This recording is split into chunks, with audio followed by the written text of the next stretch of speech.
नमस्कार दोस्तों, मैं हूं पोखरराम बामणिया। एक बार पुनः आप सभी का आपके की YouTube channel Bamaniya biology and news पर हार्दिक स्वागत और अभिनंदन। मैं फिर आपके समक्ष नए टॉपिक के साथ हाजिर हूं और आज हम बात करेंगे ग्नेथोस्टोमेटा के बारे में। इससे पहले हमने एक ग्नेथोस्टोमेटा के बारे में बात की। एक ग्नेथोस्टोमेटा के अंदर जो हमने बात की उसमें ऐसे जंतु आते हैं जिनमें जबड़े नहीं पाए जाते हैं। ठीक है, मेनली ऑस्ट्रिकोडर्मी और साइक्लोस्टोमेटा पढ़े हमने। साइक्लोस्टोमेटा के अंदर मुख्य इनका वृत्ताकार होता है क्योंकि जबड़े नहीं पाए जाते हैं। अब जो ग्नेथोस्टोमेटा है ये ऐसे जंतु है जिनमें जबड़े पाए जाते हैं। इनका विशेष लक्षण है जबड़ा या जबड़े इसमें पाए जाते हैं। अब जबड़े पाए जाते हैं ऐसे जो ग्नेथोस्टोमेटा जंतु है इनको दो भागों में बांटा जाता है। एक फिशीज वर्ग, फिशीज के अंदर मछली आती है इसलिए इसको मछली वर्ग कहा जाता है। दूसरा जो वर्ग है वो है टेट्रापोडा। टेट्रापोडा का मतलब है टेट्रा का मतलब चार, पोडा का मतलब पैर। क्या पाए जाते हैं इनमें है वो चार पैर पाए जाते हैं या दो जोड़ी पाद पाए जाते हैं, दो जोड़ी पैर पाए जाते हैं, पैरों में अंगुलियां पाई जाती है। तो पहले टेट्रापोडा के बारे में बात करें। ये जंतु जल में भी पाए जाते हैं, स्थल पर भी पाए जाते हैं और दो जोड़ी अंगुली युक्त पाद पाए जाते हैं। दो जोड़ी का मतलब चार पैर पाए जाते हैं, उनमें अंगुलियां पाई जाती है।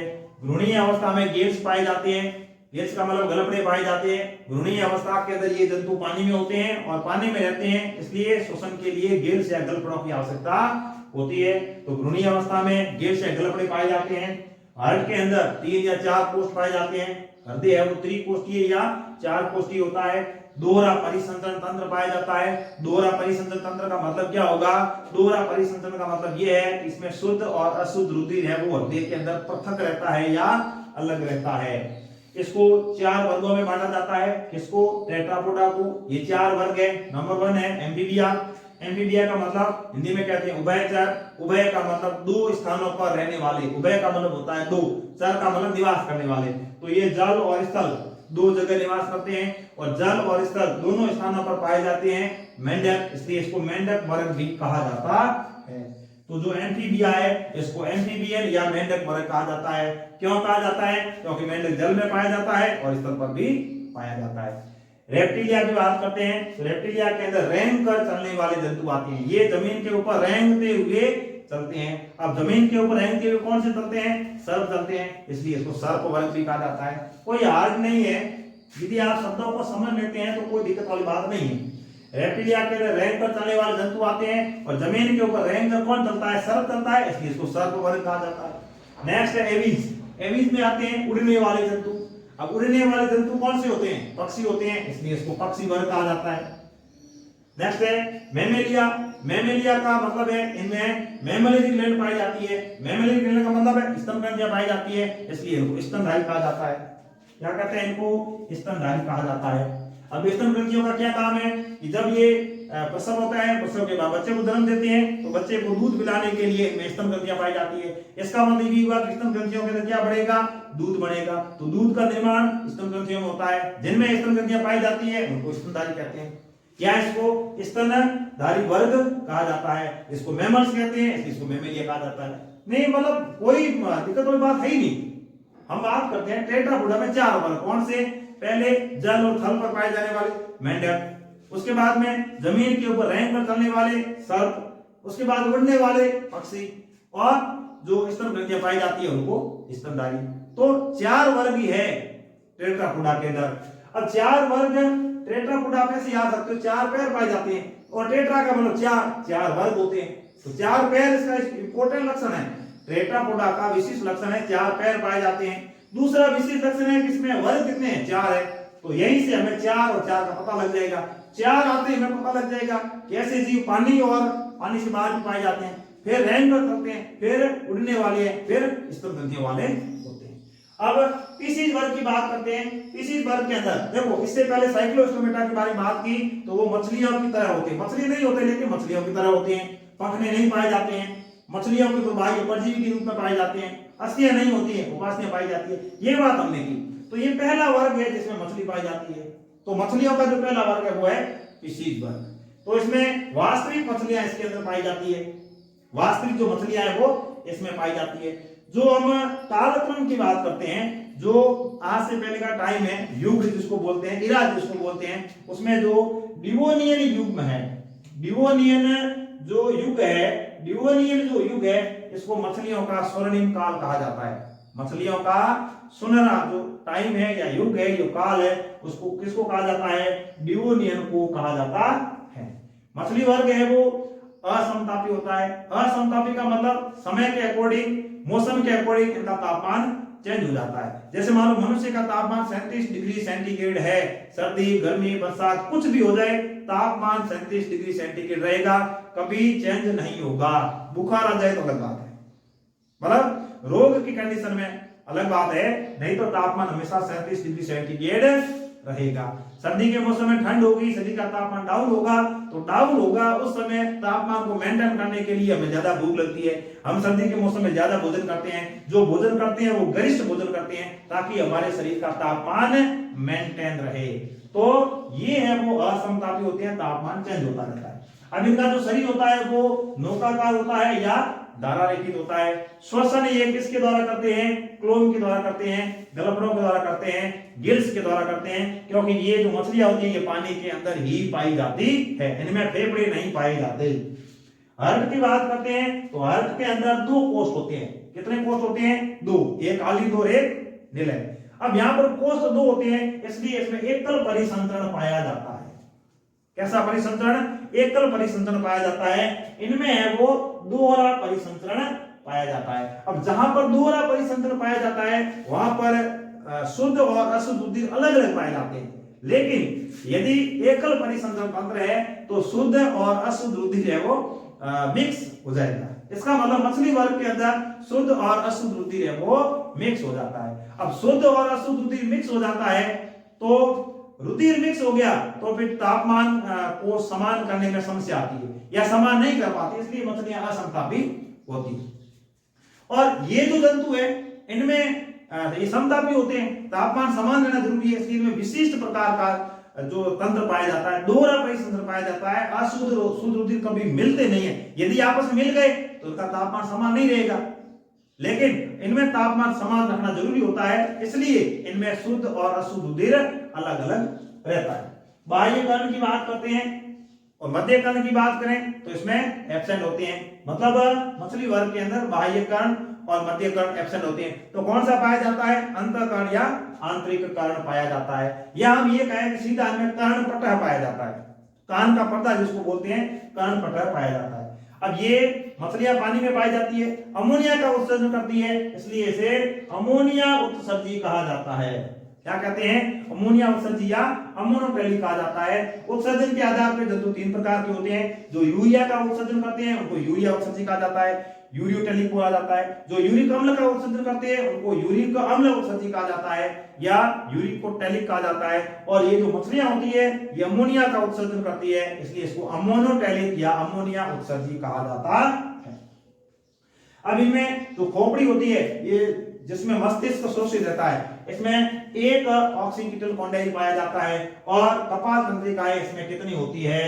10 जोड़ी पाई जाती है। तो इस तरह से जो ग्नेथोस्टोमेटा है इसको दो भागों में बांटा जाता है, पीसीज और टेट्रापोडा। पीसीज के अंदर मछलियां आती है, मछलियां आके दो प्रकार की होती है। मछली जो पीसीज वर्ग है इसको दो भागों में बांटा जाता है, जस्ट अभी हम बात करेंगे कॉन्ड्रिकथीज और ऑस्ट्रिकथीज। ऑस्ट्रिकथीज का मतलब अस्थिर मछलियां, कॉन्ड्रिकथीज का मतलब उपास्थिर मछलियां।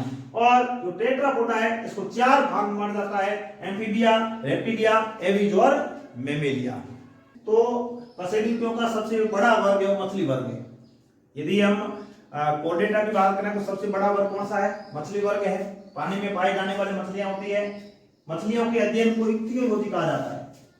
मछलियों का अध्ययन है वो इक्थियोलॉजी कहलाता है। मछलियों के अंदर वरक्त और विवाहिक तंत्र दोनों पाए जाते हैं, वरक्त और यकृत निवाहिक तंत्र दोनों पाए जाते हैं। और निषेचन आंतरिक या बाह्य हो सकता है। अंडे अति पीत के होते हैं और अतिरिक्त भ्रूणीय झिल्लियां हैं वो उसमें नहीं पाई जाती। मछली वर्ग के अंदर हमने जो विभिन्न प्रकार के सामान्य लक्षणों के बारे में बात की है तो उसमें अतिरिक्त भ्रूणीय झिल्लियां नहीं पाई जाती है, अंडे अति पीत की होती है, निषेचन आंतरिक या बाह्य हो सकता है, वरक्त और यकृत निवाहिक तंत्र मतलब दोनों ही पाए जाते हैं। इसका अध्ययन इक्थियोलॉजी कहलाता है। और कशेरुकियों का सबसे बड़ा वर्ग यह होता है। अब मछली वर्ग को तीन भागों में बांटा जाता है, या जो पिसीज है इसको तीन वर्गों में बांटा जाता है। इसमें बात करते हैं, नंबर 1 है प्लेकोडर्मी। अब जो एनसीईआरटी बायो 11 की बुक है उसमें ये नहीं दे रखा है। क्यों नहीं दिया है? क्योंकि ये सभी मछलियां हैं वो विलुप्त हो चुकी है, तो उसमें कोई दिक्कत वाली बात नहीं है। प्लेकोडर्मी सभी मछलियां विलुप्त है और ये प्रथम अलवण जलीय मछलियां होती है। प्लेकोडर्मी जो है ये प्रथम अलवण जलीय मछलियां होती है। अस्थिल प्लेटों का एक आवरण पाया जाता है, इसलिए इनको कवचित मछलियां भी कहा जाता है। और इसका उदाहरण है क्लाइवेटियस। मछली वर्ग है जिसे तीन भागों में बांटा जाता है। एक वर्ग के बारे में हमने पहले बात की जिसको प्लेकोडर्मी कहा जाता है। नंबर 2 पर है कॉन्ड्रिकथीस और नंबर 3 है ऑस्टिकथीस। अब ये जो मेन दो वर्ग है एनसीईआरटी बायो कक्षा 11 के अंदर ये दो वर्ग दे रखे हैं। प्लेकोडर्मी विलुप्त है इसलिए उसमें नहीं दिया गया है, मतलब मेनली ये दो वर्ग है। हम इसका तुलनात्मक अध्ययन करते हैं तो हमें पता लग जाएगा। तो देखिए कॉन्ड्रिकथीस है ये समुद्री जल के अंदर पाई जाती है और ये समुद्री जल में पाई जाती है और उससे बाहर भी पाई जाती है, फ्रेश वाटर के अंदर भी पाई जाती है। तो कॉन्ड्रिकथीस है इनका जो अंतःकंकाल उपास्थि से मिलकर बना होता है, इसलिए इनको उपास्थि मछलियां कहा जाता है। इनको हम उपास्थि मछली कहते हैं, इनको हम अस्थिल मछली कहते हैं। मतलब कॉन्ड्रिकथीस है उनको उपास्थि मछली कहा जाता है, जो ऑस्टिकथीस है उनको अस्थिल मछलियां कहा जाता है। नेक्स्ट वेंट्रल माउथ होता है, इनमें टर्मिनल माउथ होता है। पेयर ऑफ गिल्स की बात करें तो जो कॉन्ड्रिकथीस है इसमें 5 से 7 जोड़ी गिल्स पाए जाते हैं, जबकि ऑस्टिकथीस के अंदर 4 जोड़ी गिल्स पाए जाते हैं। ओपर्कुलम की बात करें तो कॉन्ड्रिकथीस के अंदर ओपर्कुलम एब्सेंट होता है, जबकि इसमें है वो उपस्थित होता है। ओपर्कुलम और गिल्स के ऊपर ढक्कन। इसमें प्लेकोइड सल्क पाए जाते हैं, इसमें है वो साइक्लोइड और टिनोइड सल्क पाए जाते हैं। सल्क 3 प्रकार के होते हैं, ये प्लेकोइड इसमें पाए जाते हैं, साइक्लोइड और टिनोइड उसमें पाए जाते हैं। फिर एयर ब्लेडर मतलब वायु कोष कॉन्ड्रिकथीस में नहीं होता है, जबकि इनमें है वो पाया जाता है। वायु कोष पाया जाता है जो तैरने में सहायता करता है। इनमें कॉन्ड्रिकथीस में निषेचन आंतरिक होता है, जबकि ऑस्टिकथीस में निषेचन बाह्य होता है।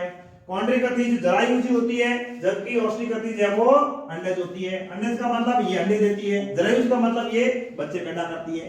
अब देखिए कॉन्ड्रिकथीस के अंदर क्लेस्पर पाया जाता है। जो क्लेस्पर होता है ये नर के अंदर जनन अंग होता है।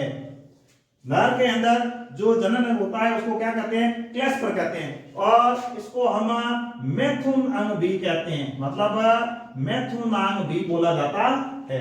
तो कॉन्ड्रिकथीस के अंदर मैथुन अंग पाया जाता है, जबकि उसमें मैथुन अंग नहीं होता है।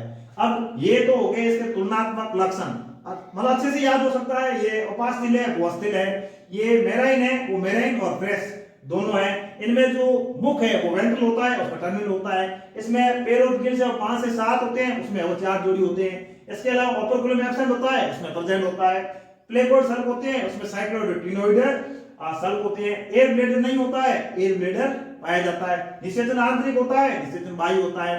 ये जरायुज होते हैं और ये अंडज होते हैं। क्लेस्पर पाया जाता है, क्लेस्पर नहीं पाया जाता है। आराम से हम तुलनात्मक अध्ययन करेंगे तो हमें दोनों चीज क्लियर हो जाएगी। अब इससे भी ज्यादा इनके उदाहरण इंपॉर्टेंट है। तो देखिए कॉन्ड्रिकथीस का उदाहरण है स्कोलियोडॉन, इसको कुत्ता मछली कहा जाता है। इसके उपनाम भी ध्यान में रखने हैं। कुत्ता मछली किसे कहा जाता है? स्कोलियोडॉन को कहा जाता है, या स्कोलियोडॉन का उपनाम क्या है? कुत्ता मछली। एक दूसरी मछली है प्रिस्टिस, इसको आरा मछली कहा जाता है। ट्राइगोन है, इसको व्हेल शार्क कहा जाता है। टॉर्पिडो को विद्युत मछली कहा जाता है, और एक काइमेरा है इसको चूहा मछली कहा जाता है। वेरी वेरी इंपॉर्टेंट इनके उपनाम है।